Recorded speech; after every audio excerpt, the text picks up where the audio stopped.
जितने भी लोग यहाँ पर यंगस्टर बैठे हैं, मैं उनको एक अपना पर्सनल एडवाइस देना चाहता हूं। फायदे में रहेंगे अगर मान लेंगे। जिंदगी में कभी भी कंप्लेंट मत करना। Take 100% responsibility of your life. Take 100% responsibility. आपके साथ कुछ अच्छा हो तो आप जिम्मेदार हैं, बुरा हो तो आप जिम्मेदार हैं। ब्लेमिंग पॉलिसी ने बहुत सारे हिंदुस्तान में घुन लगा दिया है। दीमक की तरह खा जाती है उनको जो ब्लेमिंग फिलॉसफी में चले जाते हैं। आप मिल जाएंगे, बहुत सारे लोगों से मिलिए। 90% लोग अपनी जिंदगी में नाकामयाबी का ठीकरा किसी और के सर पे फोड़ देते हैं। हम पैसा नहीं कमा पाए, हम आगे नहीं बढ़ पाए, क्योंकि ये कारण है। मैं फिर आपसे कह रहा हूं, आप फायदे में रहेंगे अगर आप ये इनटेक ले जाएंगे घर। Take 100% responsibility of your life. Seeds are same, sunshine same, soil same. भगवान ने सीड सबको एक जैसे दिए, सनशाइन सबको एक जैसी दी, सॉइल सबको एक जैसी दी। दोनों फार्मर की फसल अलग अलग होती है दोस्तों। Not because of seeds, soil, sand, because of efforts you put in, because of the activity you put in. तो नेवर इन योर लाइफ कभी किसी और को रिस्पॉन्सिबल मत ठहराना। एक लड़का लैंप के नीचे कुछ ढूंढ रहा है, एक लड़का रात को लैंप के नीचे, ऊपर लाइट जल रही है, कुछ ढूंढ रहा है। उसका दोस्त पहुंचा, उसने बोला सुरेश तू क्या ढूंढ रहा है? सुरेश ने कहा मेरे चाबी खो गई है। तो सुरेश के साथ उसका दोस्त भी चाबी ढूंढने में लग गया। ढूंढे ढूंढे ढूंढे 10 मिनट हो गया, चाबी नहीं मिली। तो उसने सुरेश से पूछा, अरे भाई इतनी देर होगी, इतनी सी जगह है, चाबी कहां खोई थी? तो उसने बोला कमरे के अंदर। बोला कमरे में? घर में? तो यहां क्यों ढूंढ रहा है? बोला घर में लाइट जो नहीं है।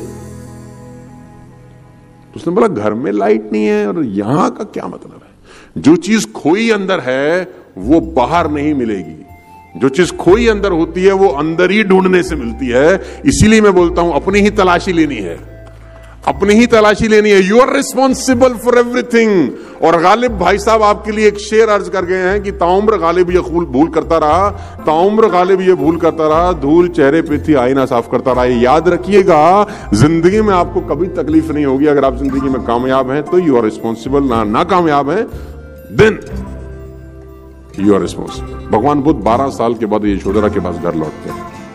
भगवान बुद्ध 12 साल की तपस्या के बाद यशोधरा के घर लौटते हैं और अपने घर में भिक्षा मांगने जाते हैं।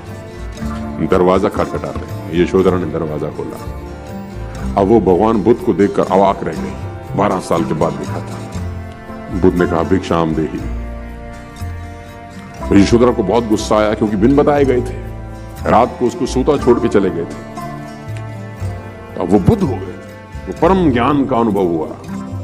तो यशोधरा ने एक बड़ा खतरनाक सवाल बुद्ध से पूछा। वो भी तो बहुत तेज थी, बुद्ध की पत्नी थी।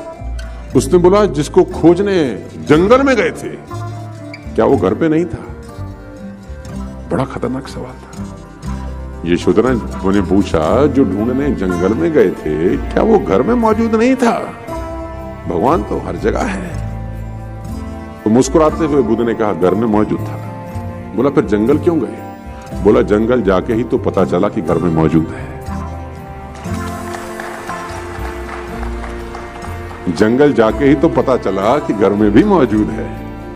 तो सब कुछ इनबिल्ट है दोस्त। जितने भी लोग यहां पर बैठे हैं, यंगस्टर 20, 22, 25, 30 साल के दोस्त मेरे, कभी भी जिंदगी में किसी को ब्लेम मत करना अपनी असफलताओं के लिए। ये करके आप रास्ता बंद कर रहे हैं। क्यों? क्योंकि जब आप किसी और को ब्लेम करते हैं तब आप खुद पे काम करना बंद कर देते हैं, क्योंकि आपको पता है कि काम इसकी वजह से खराब हुआ तो यही ठीक करेगा, और उसकी वजह से खराब हुआ नहीं होता, हुआ आपकी वजह से खराब होता है। जब आप खुद के ऊपर जिम्मेदारी लेते हैं तब अपने आप को ठीक करने का प्रयास करते हैं। Take 100% responsibility of your life.